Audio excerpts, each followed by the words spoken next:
So today we are going to be talking about Ribbon. So what is Ribbon? Ribbon is a load balancer provided by Spring Framework. So let me just show you the site. This is where we are going to be following the procedure. So these are the procedure we have. We are going to be following this procedure step by step to build the Ribbon client. So basically, we've built our server. From the previous tutorial, we built a server. So this is the server. I'm going to start this server. It's simply a server that returns a list of products. And we want to build a Ribbon client that is going to connect to this server. Now, this server, I'm going to run it in multiple instances, maybe 3 instances of this server. I'm going to show you how to run an application in Spring Boot in multiple instances. So instead of creating a second server, we simply run this server, maybe 3 instances in 3 different ports. So the Ribbon client we are going to be building is going to be seeing this as 3 different servers, and it's going to be load balancing the requests going to these 3 servers. So this is what Ribbon is all about. It's a load balancer, and I'm going to show you the architecture we are going to be using at this point. All right, so this is the architecture we are going to be using at this point. So this Angular UI app, I already built it, but maybe I can use it here, maybe not, because it's just a UI app. If you want to learn how to build it, just check the description box, you'll see a link to it. And we have this product web. This is what we are going to be building, this product web, plus the Spring Cloud Ribbon client here. So this is where we are going to be focusing on. Now, this product server running at 2 ports, we can actually instantiate it into 3 different ports, all right? So let's follow the instructions step by step, and it's going to be clear. I want to remind you to subscribe to my channel. If you've not subscribed, just click on the subscribe button below this video. So when I make new lessons, you don't miss anything. And if you have any challenges whatsoever following my lessons, please let me know in the comment box below this video. So I'm going to kind of open IntelliJ. I'm using IntelliJ. This is a server project. I'm going to start it right now. So this is the server. So basically, I initialize it by inserting about a few products into the database. So these are the files. This is a plain old Java object class. We have items, and we have getters and setters. Then we have this initialization component. It's going to just create some product, insert it into the database, and then when application starts running, we are going to see a list of products, and we have the REST controller, we have the application properties, we have the repository. I would also like to mention that this application stores data in MongoDB. So in case you are learning NoSQL, MongoDB is a very good place to start. I've made a tutorial on MongoDB, you can check it out. All right, let's get started. So hopefully the application starts on port 9091, and I'm simply going to go to port 9091, and then let's make sure the server is working before we go to build the Ribbon client. So I'm going to say http localhost port 9091, go to products. So now you can see a list of products. So the server is working, that is fine. We want to now build the client, the Ribbon client, which is the basis for today's tutorial. So I'm going to stop the server right now, and let's go to File, New Project. So let's follow the instruction. Let me just keep this open. All right, give me 1 second. I'm going to kind of restore this and keep this open side by side as well. All right, so let me shift this a little bit. All right. So take some time to read out the theory, because the more you understand the theory, the better you understand how the architecture the plumbing of the architecture goes. So first we are going to start a new application, file new project. So file new project. On this project, I'm going to go next, and I'm going to call it. First, I'm going to enter the group ID com.Kyneton the genius. Kyneton the genius. The name, let's call it Ribbon. Let's call it products web. So because we are having a product web application being built now, that we are going to access the product server, which contains a list of all the products. So let's call it product web Ribbon. Okay, I think that makes sense. And then Ribbon load balancer balancer demo. All right. So I'm going to go next.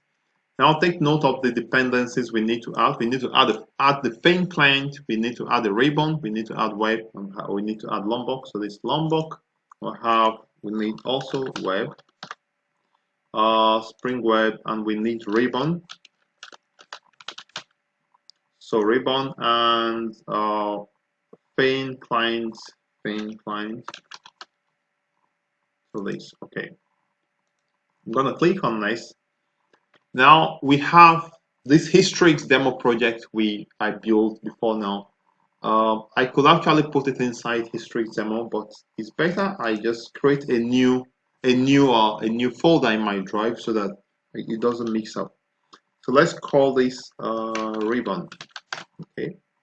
So let's call it loads balance.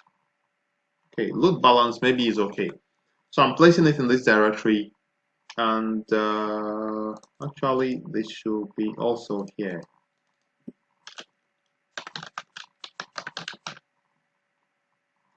All right, so I'm going to click on next, finish, yes. New window, okay. So let's move on to the next step. The next step is to create the product, okay. So we need a product class. So I'm going to kind of dock this right here. Before we do that, maybe we just take a look at the pom.xml to see what dependencies are there. So give me a second. Let me just open the pom.xml. Let's see what dependencies are in there. So there is a pom.xml. Now I have the Hoxton SR4. Give me a second. I'm going to stop this. We have Netflix Ribbon. We have Netflix Fein. Spring Cloud Starter Fein. And then I think we should be good to go. So let me go to my src main Java. I'm going to drop down here. I'm going to place everything in the same package. So because I really don't have much time. But normally you place the product in the model, place the controller in controller, place the repository, and stuff like that. But now we are not using repository. Make no mistake about it. Repository is when you have to save data to a database. This application we are building now doesn't save any data to a database. It simply gets data from an API. And if you want to send any data, it sends it out to a REST API as well, which our API is provided by the product web, which we already built before now. So I'm going to create a new class, product. There's going to be a class, this is fine. And I'm simply going to copy the content of this and put it right there. So I'm going to copy this and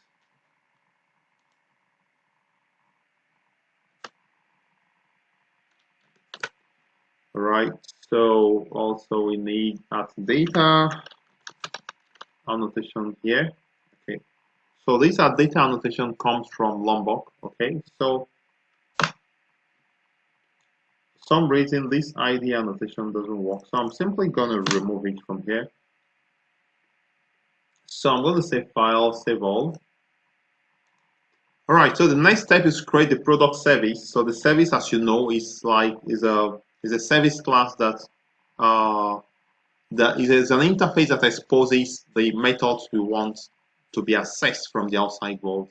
So I'm going to create a new Java class, choose interface, and go to product service. Okay. All right, interface product service. I'm going to copy and paste. So basically, we have only two methods being exposed: get all product and get a product for a single product. That is just fine. I'm going to copy and just paste it right here. So this get mapping, import class, list from java.util.list is fine. Path variable as well. All right. So the next step is we are going to create a proxy. Proxy is a client, and it's going to be a Fein client. For you to connect to a server, we need a client. We can actually go directly, but it's better we use a client, the Fein client, to connect to this server so that we'll be able to load balance. So I'm going to explain to you after now. So let's create a product service proxy class. So this product service proxy is going to also be an interface that extends the product service. So this product service proxy simply extends this product service and be able to use those methods that are available in product service. I'm going to call it product service proxy, right? And it simply extends. If you want, take a look at the architecture again. So all this is very, very clear. Extends product service. Okay, this is fine. So we now have to implement those two methods. Extends. Give me a second. So this is extends. The main client is also an interface that extends product service proxy. Here is the content. Actually, is an interface and not a class. Okay, right. So let's create the controller file now. The controller you already know. That's where the request coming from the browser is going to hit the controller. So I'm going to go to File. Sorry, I'm going to right click on this package and say New Java class. So this controller is a class, but it has to now implement these methods that is exposed by the service. So I'm going to say product controller. If I'm a bit fast, please pause the video, try to understand it, because I really have some other things I want to cover after now. So product controller. Now this product controller is going to implement those methods that is available in the product service. Now the product service contains methods that are not implemented because it's just an interface. Now we are going to implement this method, but we are going to add implements product service, and this is fine. So we have to implement these methods. There are two of them. Yes, implement. And then this is going to this product controller has to be annotated with at-rest controller annotation so that it can receive requests. So I'm going to say at-rest controller. Okay, that's fine. Right. So now this controller has to provide endpoints that when a request comes in, is going to execute the methods corresponding to these endpoints. And this controller is going to be using the proxy. It's going to be using the proxy client, right? Because it created product proxy. Give me 1 second. Let me just make sure I'm not mixing up things. Okay. Yeah, so I made this, I forgot to add this. Now this proxy, this product service proxy is a FAIN client. So let's go back to product service proxy. This has to be a client because this is a proxy that proxies into the server or connect to the server. So if you look at the architecture again, a second, you can see that you can see at this point. Let me just make room. Just make this, okay. So you can see right here that, okay, so this is what we have. So you can see that the proxy, which is this part right here, is what connects to the server. So it must be a client. Okay, so let's make no mistake about it. So here we have the product web REST controller. Now I implement the proxy, right? Meanwhile, the REST controller implements the proxy, yes, but the proxy also extends the interface or the service, the product service. So if it takes some time to get your head around it, it's quite clear. You simply need to get your head around it. If you have more challenges, if you have some additional challenges understanding the concept, please let me know. I can make out a little time to put you through. All right, so let's go ahead to continue. So we have built our let's add the dependence, import the class for this one. So import class product service proxy to the client. Now let's go back to the controller, which actually now have to provide the methods. Now this controller has to use the proxy to proxy into the server. So basically, when a request is coming into this controller is going to call the client, which is the product service proxy, is going to now proxy into the server. So see how it was from controller to the proxy, which is a FAIN client. Is now this FAIN client now have to proxy into the server. Now this FAIN client connected with Ribbon has to do the work of load balancing because it connects to more than one servers. This proxy, the FAIN client is a proxy. It connects to more than one server. So it has to figure out a way to load balance, and that's why we have Ribbon load balancing, which is the subject of this class. All right, so this we have in the controller. I'm going to simply copy the content because I really don't have much time. So this content of the controller class, I'm going to simply replace everything in this controller. We have auto-wired import, and we also have the get mapping. We need path variable as well. Path variable is when we want to make a request, get product by ID. We specify the ID, and then it goes in as path variable because it comes in the path in the URL, which is a path. You need to provide the ID to /product /1 or / something like that. All right, so basically we've completed this application, except that we need to add all these items here. Now, for some reason, we need CrossOrigin because maybe not, maybe because CrossOrigin helps you to make this controller accept connections coming from an external server. But it seems for now both of them come from the same place. But that is for demo purposes, we need to add this CrossOrigin here. So in production, maybe not. Okay, so this is the Paint client. Now let me just show you that this controller uses Paint client, therefore we need to add the enable Paint client annotation here. And finally, we need to, the question is, how does Ribbon come into play? How does now Ribbon load balance everything? Because this is what we have, remember? This is what we have. Let me just shift this a bit. So this is what we have. So where is Ribbon in all this? Okay, so Ribbon has to be specified in the application.properties file. And once you specify it, you need to give it the port of all the instances of the server you want it to load balance with. Okay, so have that at the back of your mind. Okay, so let's now go to good. So this is where we are. I'm going to copy this. So this is what we are going to specify in the application.properties file. After that, I'm going to show you how to run this application in different instances of this application and different ports. I'm going to paste this here. Now we are saying that localhost 8081, 8082. So we are saying that there are two servers, one server running at 8081 and the other server running at 8082, and this application running at 8091. Let's correct something first. Let's go to the server.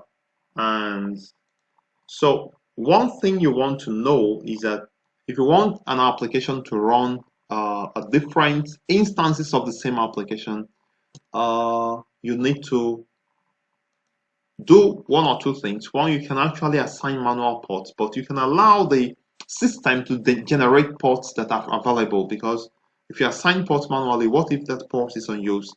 Or if you allow the system to generate the ports automatically, that makes good sense. So to allow the system to generate the port automatically, I'm going to just say server.port is equal to 0, okay? I'm going to copy this and give me a second. I'm going to paste it. Aha, so server.port is 0. Yeah. So at this point, when I fire up several instances of this server, I don't have to worry about the port. The system is going to use whatever port is available. So now how do we run two instances? I'm going to go to edit configuration and I'm going to create another configuration. Now we have the product application server configuration. I'm going to create another configuration by clicking on this plus sign right here, and I'm going to choose Maven. I'm going to choose Maven. Maven should be down. If I go down a bit, I'll find Maven. All right. So here is how we have Maven, and in the command line, we have to enter Spring Boot run, and that is it. So I'm going to simply say apply and say okay. At this time we now have two configurations of this same server. So I'm going to go to drop down. They have two configurations. I'm going to run it with the first configuration. Yes. Give me 1 sec. Oh no. We mixed it up. Now in the server, we are not specific. The server doesn't have any business to do with Ribbon. What has to do with Ribbon is the client which we are building. So let's take out let's take out this because it doesn't have anything to do here. So we have our server working. So I'm going to save file, save all. I'm going to fire up the two servers, and we are going to check the ports they are running on, and then use those ports to give it to specify in the ribbon client, which is what we also built in this tutorial. So we have the first one running 20. Okay, I think there is something we need to set. We need to go to the configuration and go to edit configuration, and we need to set allow parallel run right here. So apply. Okay. So I'm going to stop everything. I'm going to okay. So I'm going to start up everything again. So start this. I'm going to start this one as well. So the idea is to allow parallel run. So that's what you need to set.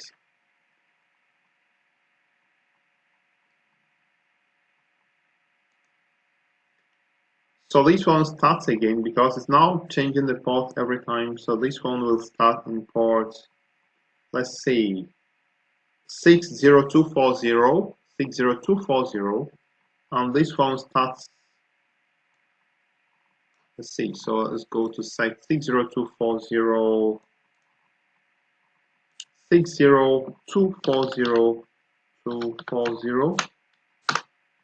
So this is working 60240, and we are going to go to product web 60240, and we are going to check the other one. This one 60240, 60251. Okay, that's a nice one. So hopefully this time it works, and then we should be able to 60251, 60251. Okay, it's working now. The two ports are working. So the server now is running in two instances, 60240, 60251. So what it means, 60, is that when the client application is running, it has two servers, two instances of the servers running, so it can load balance with these two servers. So I can now go to click on Save All. I'm going to run this client application. It's running on port 8091, and then we are going to access the list of products. We are going to proxy into the server, and we're going to see that it negotiates between the two. For now, we may not be able to have a dashboard to see what is really happening. That we don't have for now. But after now, when we move to do service discovery, I'm going to check if we have a Eureka dashboard. But does Ribbon have a dashboard? I don't know, but if you know, please let me know. But I'm going to check in my next lesson. I'm going to try to solve it. If actually you have any dashboard for Ribbon to see what is happening. So 8091 is working. So we are going to go to port 8091, HTTP localhost 8091/products. Okay. So we have some items coming, but the question is, where are they coming from? Which server are they coming from? So now we cannot really see. So now everything is working. So it has two servers running at two different instances of the server running.